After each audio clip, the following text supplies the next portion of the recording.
Menteur volontaire, voilà un nom de compagnie qui donne le ton et invite à réfléchir aux notions de vérité et de mensonge.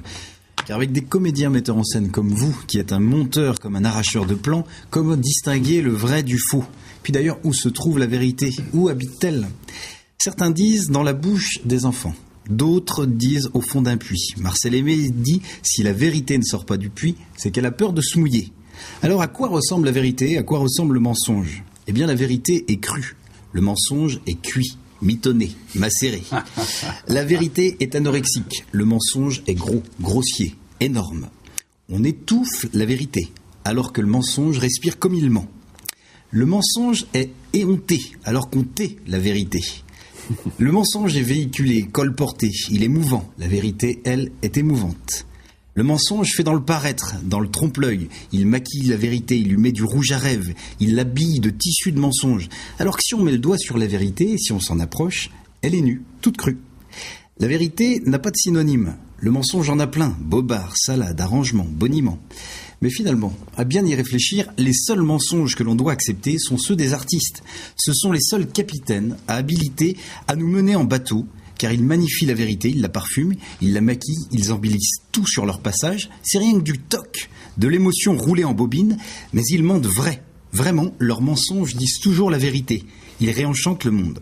Alors, pas étonnant que vous soyez un menteur volontaire et que vous ayez choisi le théâtre. Laurent Brothomme, le théâtre, vous l'avez dans la peau. Il coule dans vos veines depuis que vous êtes tout petit. Vous avez le Rhésus racine plus, le globule Molière. Vous vivez, vous respirez théâtre. Et si dans ce monde-là, il est des acteurs étanches, imperméables, véritables rats d'égo qui ne jouent qu'avec leur nombril, vous mouillez la chemise et les os. Vous n'êtes pas un acteur studio, vous êtes un accumulateur studieux. Boulimique du théâtre, vous êtes un bosseur, un endurant, un bifurcateur de personnages, architecte d'intériorité, sculpteur sur soi et sur les autres, insuffleur, chercheur d'âme, vous écoutez. Vous êtes à l'affût, vous emmagasinez, vous engrangez, vous stockez, toujours dans le feu. Action, véritable véhicule moteur. Vous réagissez du tac au trac, acteur en chair et en os, vous jouez, vous faites jouer de tout votre corps et de votre cœur, du gros orteil à la pointe des cheveux. Vous vibrez, vous brûlez les planches. Et qu'importe, si dans les théâtres tout est inifugé, vous fichez des consignes de sécurité. Vous avez le feu sacré, les planches brûlent, un point c'est tout. Avec vous, les formules frappent les 3 coups. Coup de bluff, coup de griffe, coup de grâce. On passe du jardin des délices à la cour des supplices. Les clés du savoir ouvrent les parenthèses, ferment les guillemets. On boit même les symboles. Les miroirs dans vos pièces réfléchissent. Les cloches résonnent, les estomacs pensent. Les fleurs se recueillent, les bracelets montrent, les journalistes pigent. Bref, les questions fusent.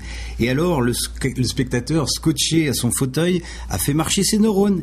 Il a pris un grand bain de chimères, fait des leurres supplémentaires, emprunté les voies sur gamberge. Il est lessivé. Ça fume dans la salle comme sur la scène. Le théâtre de Brothomme dérange, et même davantage, il démange. Avec vous, spectateurs et acteurs, descendent du songe, ça c'est certain. Alors merci de venir vers nous, de poser vos tréteaux là où vivent les gens pour y enchanter le monde, créer des familles résistantes. Votre théâtre est populaire, mais pratique la haute culture. Attention, pas une haute culture avec ses défilés de mode pompeux, son prêt-à-penser, ses collections privées, ses marques déposées, ses créateurs officiels. Non, non. Un théâtre qui cultive le beau, le sensible. Un théâtre à l'image d'un atelier de culture. C'est du fait main, du direct, du live, du fragile, du sensible, du vivant. Un théâtre où on glorifie le talent créatif, celui avec lequel on brode, on assemble, on taille sur mesure et, de fil en aiguille, on y raccommode les gens.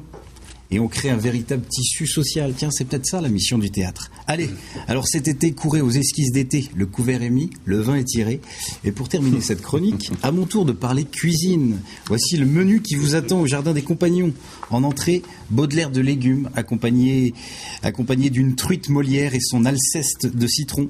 Gratin de Brest au Roquefort. Tartuflette, becquette de veau à la gelée de Corneille. Et en dessert, musset de chocolat, bavarois gentilhomme et banane Flaubert. Le tout arrosé d'un côte de Duras servi à la fontaine. Allez, bon appétit. Un commentaire ? Bah, tu vois, Thierry, t'as 8 ans encore pour avoir ça. Non, c'est super. Un bel hommage. Ouais, j'aime bien, non pas l'acteur studio, mais l'accumulateur studio. Studio, ouais.